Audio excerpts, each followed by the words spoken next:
Dă-mi un clip unde vă explic lucruri care îmi place mie.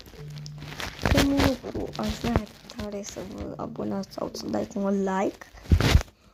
Păi, sunt mic și eu am 8 ani, doar vă zic câți ani am, dar nu vă zic unde stau. Doar vă zic țara unde sunt. Sunt în Franța. Vin la Pitești și eu stau pe la Motorești acolo. Acolo te duci direct prima casă, nu acolo, nu încolo, dar încolo.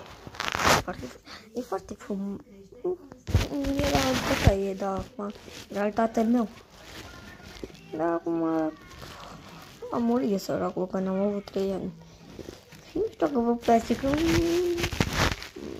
timidez așa când văd videoclipuri de-astea. Și asta. Așa că vreți să vă arăt, uitați. Dacă vreți să vă arăt, uitați. Deci o să mă uit, plus că nu pot să vă arăt tot. O să mai fac încă un videoclip, vă arăt la televizor, dar nu asta. Uitați-vă pe ce o să vă arăt. O să vă arăt pe YouTube. Trebuie să arăt și eu pe YouTube.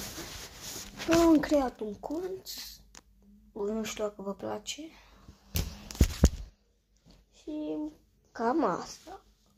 Și vă rezic, dați un like, un subscribe, clopoțelul. Nu știu dacă subscribe și clopoțelul se seamănă, dar hai să zicem.